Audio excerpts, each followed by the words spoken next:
முதல்வர் பதவி வேறு பதவியில் இருந்தால் நல்லது செய்ய முடியாதா? இவர் நடிகர். இவர் எந்த ஊருக்கு வந்தாலும் இவரை வரவேற்க லட்சக்கணக்கான மக்கள் இருப்பார்கள். இந்த நடிகர் என்பதே ஒரு முதல்வர் பதவிதானே. 6 மாதத்துக்கு ஒரு முறை ஒரு 200 கோடி ரூபாயை நன்மைகள் செய்து பாருங்க.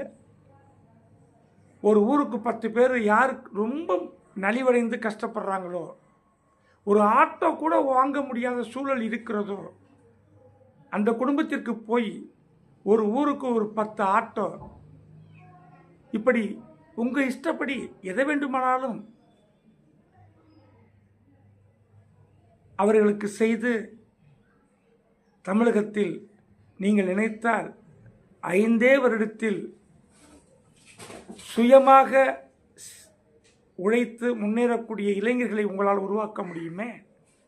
இதற்கு வழக்கம் போல முதல்வராக வந்து தான் செய்ய வேண்டுமா? இதுவரை வந்தவர்களே போதுமானது தானே. இனி வந்து நீங்கள் புதிதாக என்ன செய்ய போகிறீர்கள்? நீங்கள் வந்தாலும் ஊழல் மடிந்து விடுமா? மலிந்து விடுமே ஒழிய முடிந்து விடாது. திருடனாய் பார்த்து திருந்தாவிட்டால் திருட்டை ஒழிக்க முடியுமா? நீங்கள் வந்து என்ன செய்ய போகிறீர்கள்? ஊழலை ஒழிப்பேன் என்று வந்தவர்கள் எல்லாம் மடிந்து போன வரலாறு தான் இருக்கிறது. ஊழல் முடிந்து போனதாகவோ மடிந்து போனதாகவோ இல்லையே தலைவா. நீங்கள் உழைத்து கொண்டே, நீங்கள் நடித்து கொண்டே இந்த மக்களுக்கு நன்மைகள் செய்யலாம். புரட்சி தலைவர் எல்லா மக்களுக்கும் நன்மைகள் செய்து கொண்டே தான் தன்னை கட்சியில் அர்ப்பணித்துக் கொண்டார். நீங்கள் அண்ணன் அண்ணன் அண்ணா என்று சொல்லும் கேப்டன் அவர்கள் எவ்வளவு முறை எவ்வளவு தன்னுடைய உழைப்பை மக்களுக்காக உரித்தாக்கி பிறகுதான் கட்சியை ஆரம்பித்தார்கள். அதே போல நீங்கள் அவர்களையெல்லாம் விட உயர்வாக சம்பளம் வாங்கும் நீங்கள் ஏன் இப்படி செய்யக்கூடாது? முதல்வர் என்ற ஒரே குறிக்கோள், ஒற்றை குறிக்கோள் தான் உங்களுடைய குறிக்கோள் என்பது எங்களுக்கு தெரிகிறது. மக்களுக்கு சேவை எப்படி வேண்டுமானாலும் செய்யலாமே. முதல்வர் முதல்வர் என்பது அது ஒரு புகழ். அதை நாடுகிறீர்கள்.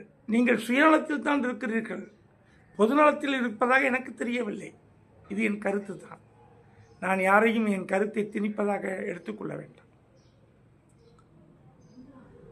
கூட்டம் நடப்பது இயல்பு. புரட்சி தலைவருக்கு வராத கூட்டமா?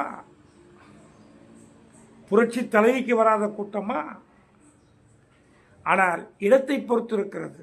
இடம் பொருள் ஏவல் என்கிறார்களே, அதை போல இனிவரும் காலங்களிலாவது உங்களுடைய கூட்டங்கள் திறந்த வெளியில் இருக்கட்டும்.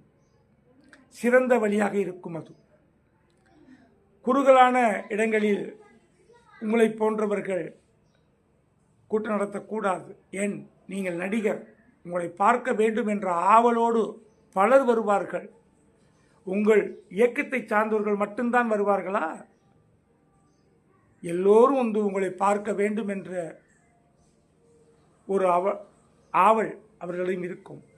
ஆகவே இனியாவது மாற்றிக்கொள்வோமே. நன்றி. அரண்டை தீக்கலம்.